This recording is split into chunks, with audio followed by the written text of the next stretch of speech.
Vous connaissez les mockumentaires? Mais si vous savez, ce genre de faux documentaires réalistes qui nous détournent en parodie des sujets sérieux ou non d'ailleurs, mais qui les tournent d'une façon assez réaliste de manière à vous y faire croire. Un petit peu comme dans Le Vampire en toute intimité de Taika Waititi par exemple. Eh bien ça tombe bien parce que si ce genre est rarement exploité, eh bien cette fois-ci il débarque sous la forme d'une série Netflix avec Igor Gottman et Pierre Ninet derrière la caméra. Oui, le réalisateur de Family Business est de retour. Alors bonne surprise à l'horizon avec Fiasco, c'est ce que je vous propose de découvrir aujourd'hui dans cette critique.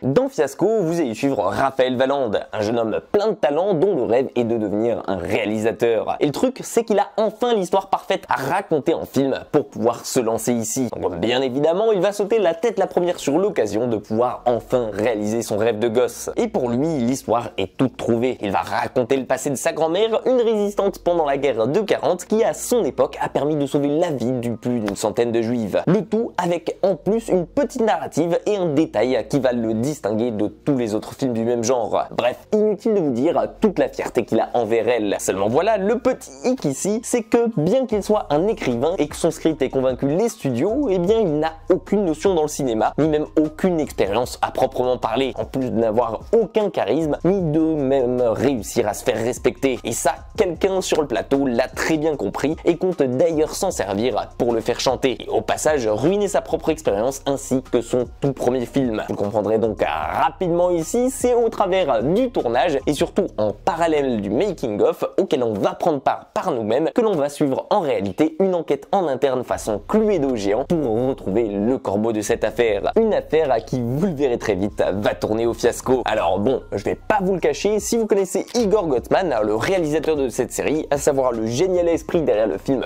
Five, mais aussi la comédie Family Business, bah vous allez pas du tout être perdu ici. En fait même ça sera plutôt l'inverse ici puisque vous allez très vite retrouver son humour et surtout le rythme qu'il impose. À savoir que cette série Fiasco se déroule sur 7 épisodes de 35 minutes chacun, soit grosso modo la même durée que les épisodes de Family Business, et c'est d'ailleurs la durée idéale ici pour avoir envie de les binger, parce que bien entendu dans ces 7 épisodes va y avoir plein de rebondissements, et je vous le dis tout de suite, vous n'êtes clairement pas au bout de vos peines. Corbeau qui fait chanter, mensonge, trahison, accident sur le tournage, ou même encore révélation de dernière minute, si je croyais au destin, je pourrais vous dire que ce tournage était entièrement maudit et voué à l'échec depuis le départ, parce que clairement dans cette série on n'aura pas une minute à nous pour pouvoir se poser tellement il se passe de conneries à l'écran et tellement ça risque de déraper à tout moment, que ce soit quand ça ternit l'image du film, l'image du réalisateur ou même encore l'actrice principale qui se fait humilier en direct. Je peux vous dire que va vous falloir beaucoup de second degré et surtout beaucoup de recul pour arriver à la fin de cette série, parce que même moi qui suis absolument fan de l'humour malaisant, parfois j'ai eu un peu de mal à la regarder ici. Et en même temps avec Igor Gottman à la réal, bah fallait un petit peu s'y attendre. Mais bon, vous allez voir que cette mécanique du mockumentaire, elle va très rapidement vous scotcher ici et vous empêcher de zapper, parce que plus on va avancer dans l'histoire et dans ces épisodes qui sont très courts et au rythme effréné, et plus on aura en réalité envie de découvrir le fin mot de l'histoire et surtout savoir qui sabote le film depuis l'intérieur. Et ça, Pierre Ninet qui a coécrit la série le sait très bien, puisqu'il va prendre tout son temps pour nous présenter les personnages dans leur intégralité et nous donner le temps de soit les adorer, soit les détester ici. On aura du coup véritablement de la peine pour ceux qui perdent tout dans ce projet, ceux qui n'avaient rien demandé mis à part avoir des rêves plein les yeux, tout comme au fur et à mesure, certains personnages commenceront un petit peu à nous exaspérer. Et au programme pour nous accompagner, un casting de choix avec aux côtés de Pierre Ninet, bien entendu François Civil, Géraldine Nakache ou même encore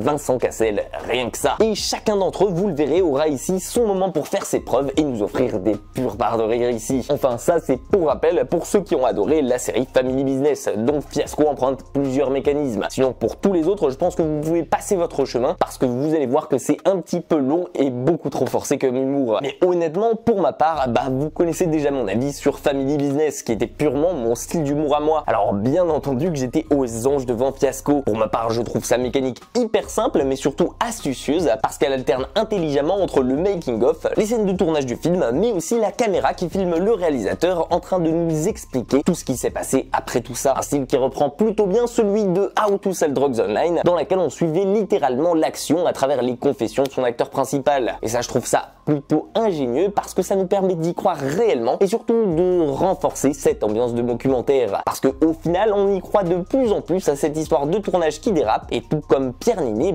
on a envie que tout ça rentre dans l'ordre et surtout on a envie de découvrir qui se cache à l'origine derrière les problèmes du film. Franchement, je trouve que c'est une bonne idée ici d'avoir exploité le style du documentaire en série et de le remettre au goût du jour comme ça parce que sincèrement, ça fait très longtemps que j'en avais plus vu d'aussi bon que ça. Et en plus, avec ce casting, le génial Pierre Niney et surtout l'humour pas subtil mais ravageur d'Igor Gottsman, perso, j'ai adoré et je valide entièrement cette série. Et vous, qu'est-ce que vous en avez pensé de votre côté? Est-ce que vous allez la regarder ou bien au contraire, est-ce que Family Business et ce genre d'humour c'est pas trop votre truc? N'hésitez pas à me donner votre avis dessus dans les commentaires le plus sincère possible. J'ai hâte de voir ce que vous en avez pensé et surtout de savoir si je suis le seul à avoir kiffé devant. Si jamais la vidéo vous a plu, pensez à me le faire savoir, lui laisser un petit like, à me la partager et surtout à vous abonner à la chaîne si ce n'est pas déjà fait. Prenez soin de vous et en attendant, moi je vous dis à très vite dans une toute nouvelle critique.